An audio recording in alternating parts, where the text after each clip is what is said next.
কন্যাশ্রীর টাকা পাইয়ে দেওয়ার নাম করে নাবালিকাকে ধর্ষণের অভিযোগ।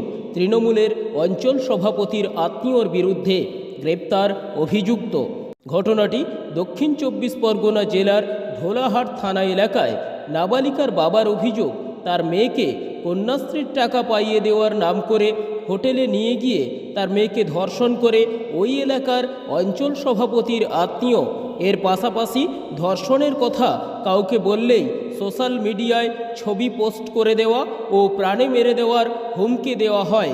এমনকি অভিযুক্তর অপর দুই বন্ধুকে দিয়েও ওই মহিলাকে ধর্ষণ করায়। শেষ পর্যন্ত মেয়ের কাছে সমস্ত ঘটনা শুনে ঢোলাহাট থানায় অভিযোগ দায়ের করে নাবালিকার বাবা।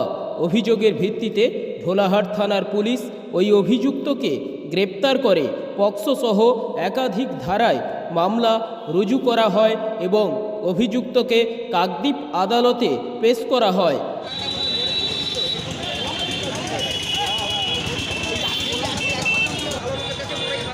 26শে জানুয়ারি প্রজাতন্ত্র দিবসের দিন আমি বাড়িতে ছিলাম না। আমার মেয়েকে শিক্ষার্থী মেয়ে মহিলাদের দ্বারা বিভিন্নভাবে ফোন আসতো, জোরে বলে বিভিন্ন রকম মেয়েদের দ্বারা ফোন এসে তার মোবাইল ঝালাই করে ওই দিনকার আমার মেয়ের স্কুল থেকে ফেরার পর ওকে ফোনের মাধ্যমে ডেকে নিয়ে চলে যায়। নিয়ে গিয়ে বিধাননগর 4 নম্বরে থাকে। আমি জানতে পেরে আমি ওকে নিয়ে বাড়িতে ফিরে এসে পুলিশের হাতে তুলে দিই। তো আপনি কি চাইছেন? আপনি কি চাইছেন? আমি চাই অপরাধীকে সাজা হোক। আপনার নাম? আমার নাম তারাশঙ্কর রায়, গ্রাম ঘোষবাড়িয়া, হাজরাঙ্গিবাদ। আজকের ঢোলাহাট থানার পুলিশ নাজমুল হোসেন মোল্লা নামে একজনকে গ্রেপ্তার করে কাকদ্বীপ আদালতে পাঠিয়েছে।